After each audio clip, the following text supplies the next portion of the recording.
Warning: the following podcast may discuss topics of violence that may not be suitable for all ages. Listener discretion is advised.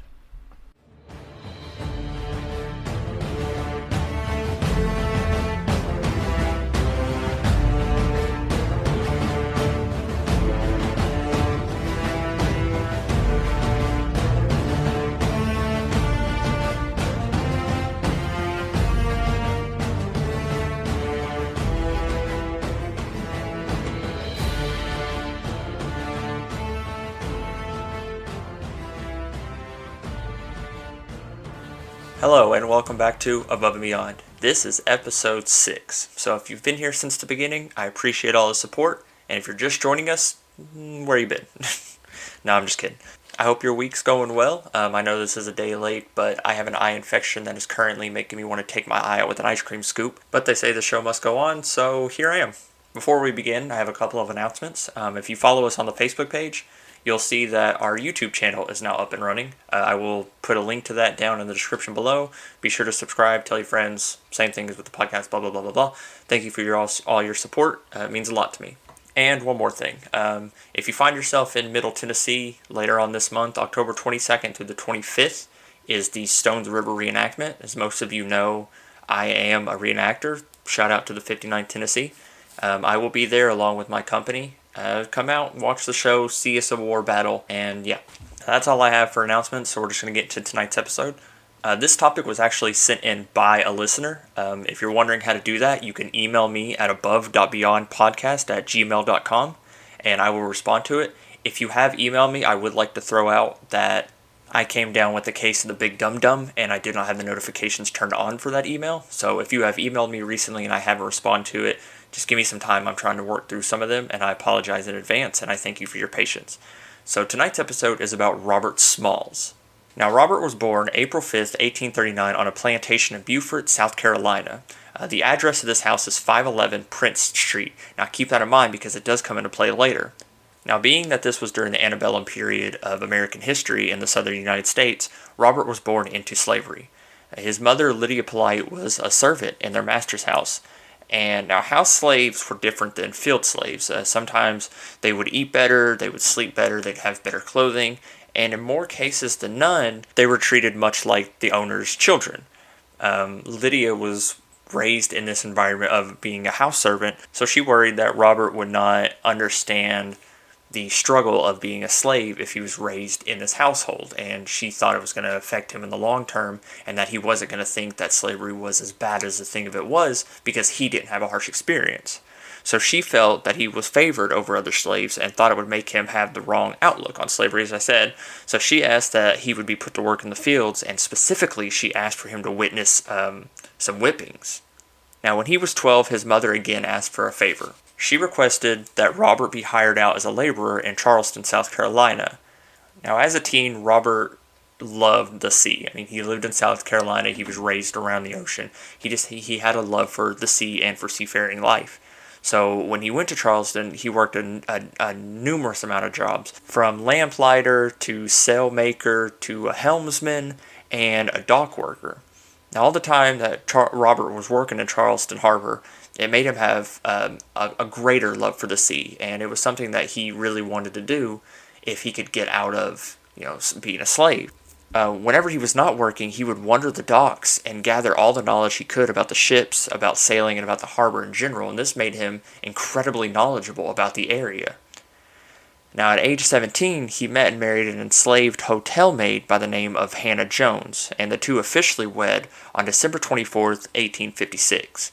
Now, Hannah had already had 2 children prior to her marriage to Robert, but she gave birth to their first child, a daughter named Elizabeth, in February of 1858, and gave birth to a son named Robert Jr. in 1861, but he died about 3 years into his life. Now, since the story is currently in 1861, and because he is a slave, I need to set the grounds for what the story is about. So we're going to talk about the American Civil War a little bit.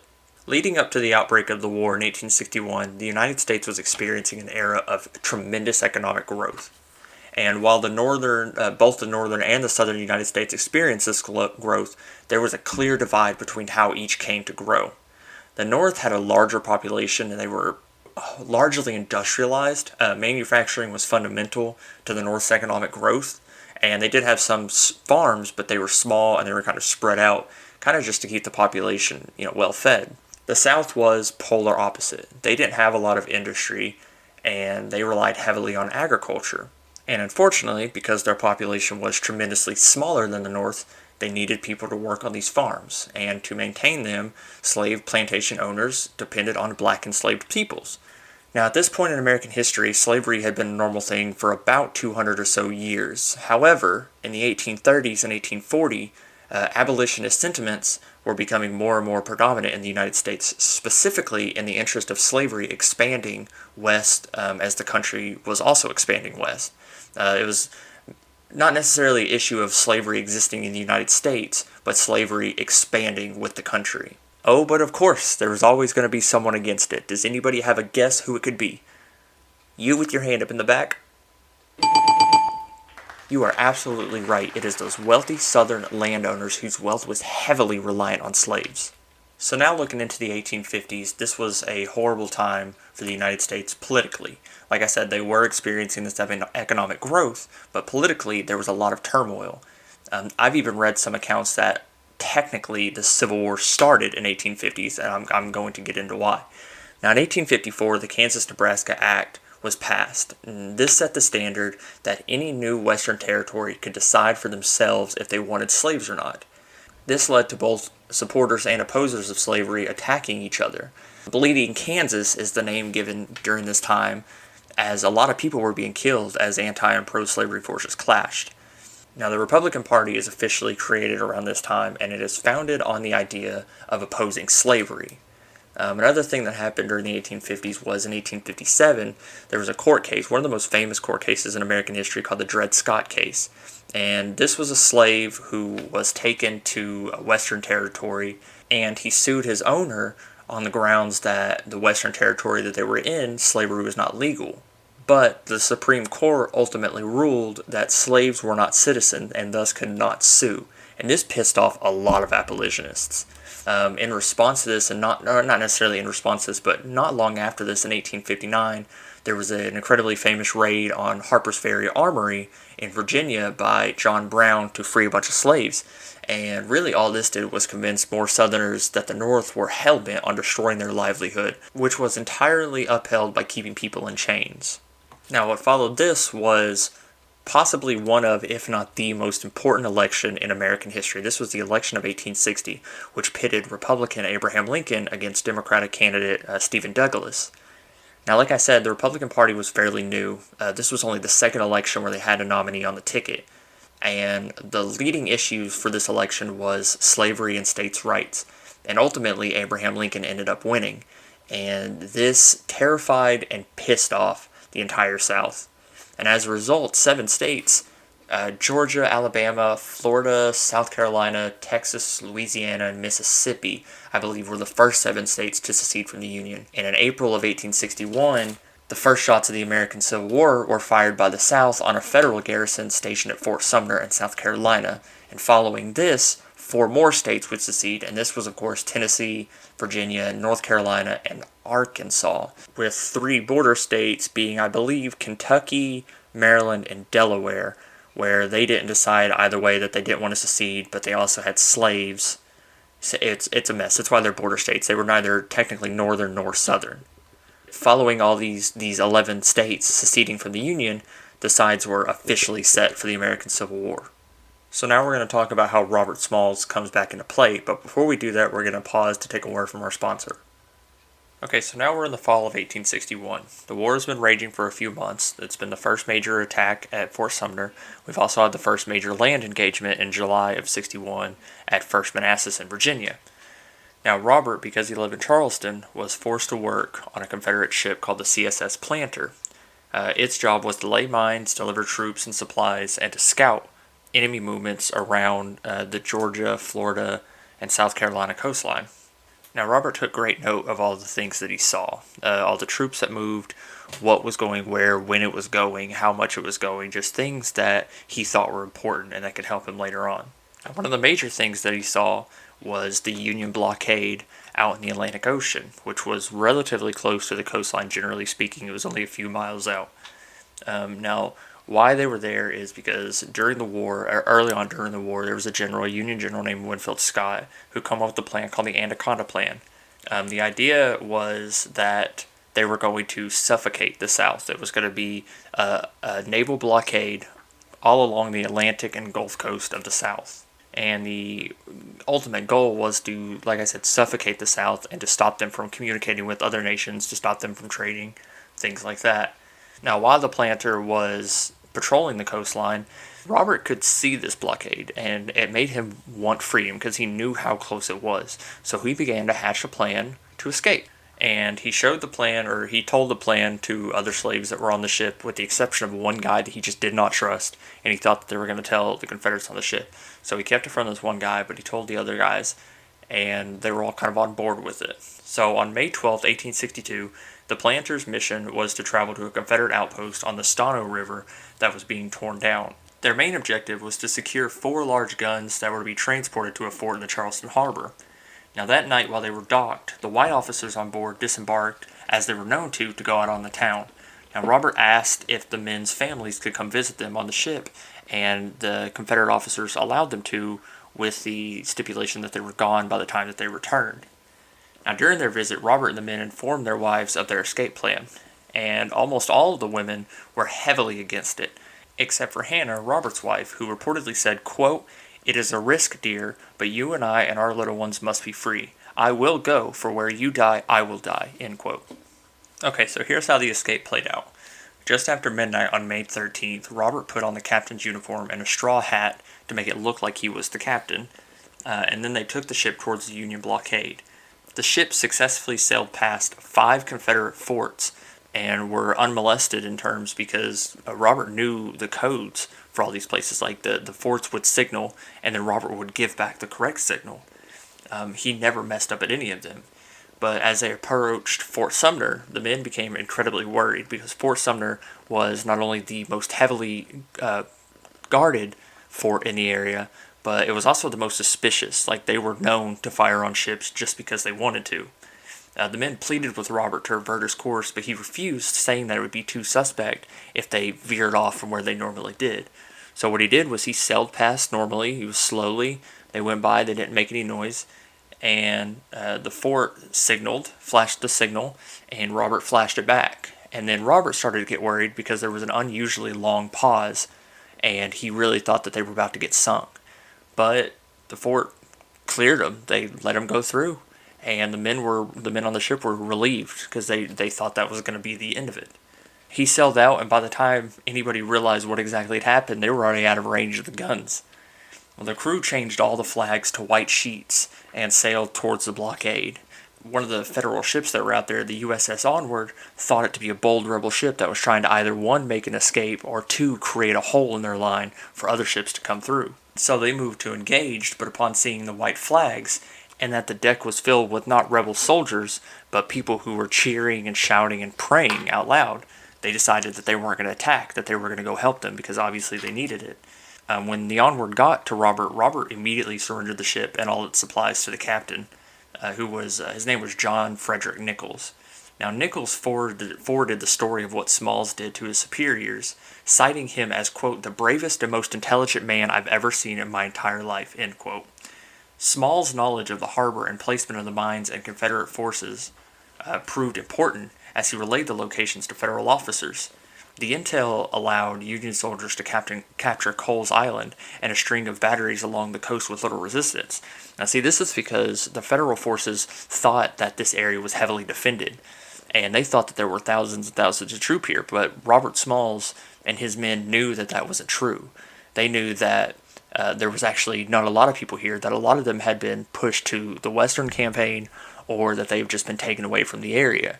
So when they told them that, hey, there's not as many people here as you guys think, the Federal officers jumped on this opportunity and reclaimed a lot of land that they would hold until well after the end of the war.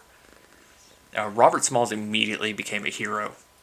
Northern newspapers, it was all that they talked about for months and months, was the story of what Robert Smalls did.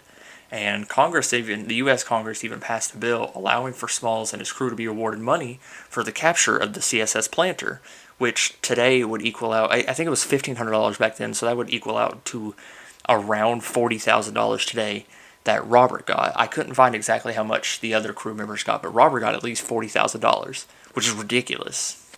After this, Smalls began to serve in the U.S. Navy.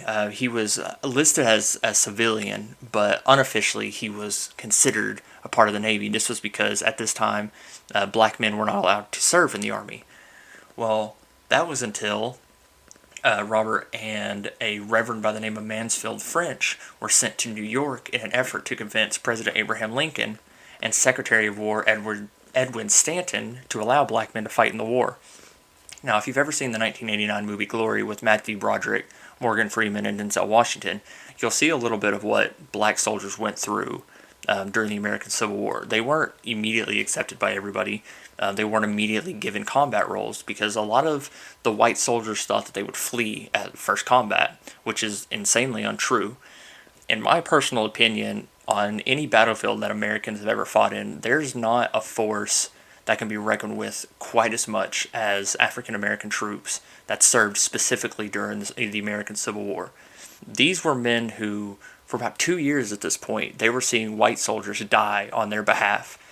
You can say that the war was initially started to preserve the Union, which is entirely true, and up until the Emancipation Proclamation took effect on January 1st, 1863, it was to preserve the Union.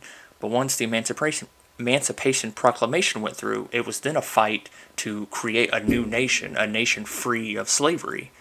These black soldiers, they didn't want to be handed this freedom. They wanted to take up arms with white soldiers and fight for it. And that's one of the most respectable things that you could see.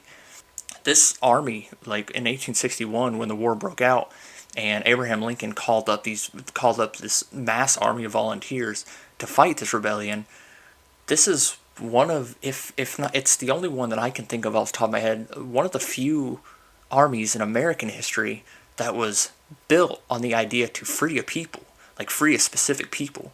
Like you'll see that soldiers fight for land, they'll fight for money, they'll fight for women, stuff like that, but this army that was formed in 1861 to fight the Confederate Army, they were formed to free free an entire race from chains. And it's remarkable, you know. Robert's action with what he did with the CSS Planter it's not the main thing, but it's one of the big things that pushed Abraham Lincoln to want black soldiers to fight. Like he saw their usefulness, he saw that they were brave and that they were willing to go above and beyond just the same as white soldiers would. Now, during the rest of the war, Robert would actually pilot 6 different warships, including the Planter, which he was officially made the captain of in December of 1863 after piloting it to safety during a Confederate barrage where the current captain of the ship decided he didn't want to fight and just kind of bailed. In 1864, he was voted as a delegate to the Republican National Convention, and also in 1864, he sailed the Planter into Philadelphia in an effort to gain support and raise money for the education of former slaves. Now, while in Philadelphia, he was forced to give up his seat in a streetcar at one point to a white passenger, and the public outcry that followed this was insane. Like, they said that a war hero should not have to give his seat up to nobody, and it set in motion a bill that would pass in 1867 that would integrate public transport in Pennsylvania, which is pretty cool. Later on in December of 1864, Smalls and the Planter sailed to Savannah, Georgia, to aid in Sherman's famous March to the Sea, where he pretty much just wreaked havoc across the South.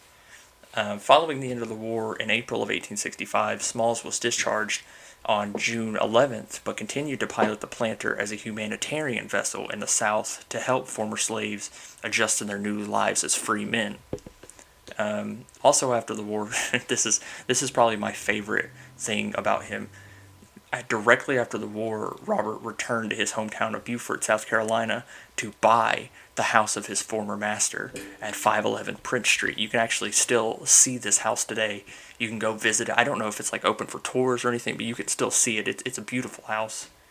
After all this, Smalls engaged in a number of businesses. From opening a store to help former slaves, he created his own railroad company, and he even published his own newspaper in 1872. Smalls was also a loyal Republican. At this time in American history, Republicans and Democrats were not the way that they are today. A Republican in 1860 even, is the equivalent to a Democrat today, and a Democrat in 1860 is the same as a Republican today. I know it's weird, it's confusing, whatever. From the late 1860s to the mid 1870s, he served in the South Carolina House of Representatives and was a lieutenant colonel of the South Carolina State Militia. And in 1874, he was elected to the U.S. House of Representatives, where he served until 1879. The entirety of the 1880s, he fought for his seat against one specific Democrat by the name of George Tillman, who, because of gerrymandering laws where districts were split up really weird, the districts that Smalls was originally a part of, they were zoned to where they were predominantly white, so they were starting to vote Smalls out, but then sometimes he would win it again. And it was just back and forth, back and forth, back and forth between these two. In 1890, he was appointed as the collector of the Board of Beaufort, where he lived, by President Benjamin Harris until 1913. I think there was 1 year where he wasn't. I think Grover Cleveland was the president that made him not for 1 year, but then he was like, whatever, and then gave it back to him. I couldn't find the full story on what exactly happened. By the late 1890s, his health turned as he suffered from diabetes, and he even turned down a commission of colonel for an all-black regiment during the Spanish-American War in 1898. And on February 23rd, 1915, Robert Smalls died from a combination of diabetes and malaria. Robert Smalls had an incredible life. He started as somebody physically in chains and worked his way up to not only the House of Representatives, but somebody that U.S. presidents were tracking down to try to commission him to lead regiments of soldiers who 40 years prior they would have been in chains. It's phenomenal what this man did. I believe, like, it always surprised me that there's never been a movie made about this man, but I believe during my research I remember seeing, I think there's one in the works. I think it was supposed to release sometime last year, but because of COVID it kind of messed up, so I don't know when it's supposed to release now. But I believe that's going to do it for this episode. I want to thank you all for sticking around. If you would like to email me suggestions or just let me know how things are going, that's above.beyondpodcast@gmail.com. You can find us on Facebook at facebook.com/aboveandbeyond. And like I said at the top of the show, we now have our YouTube channel up. So thank you for listening, and I will see you next week on Above and Beyond.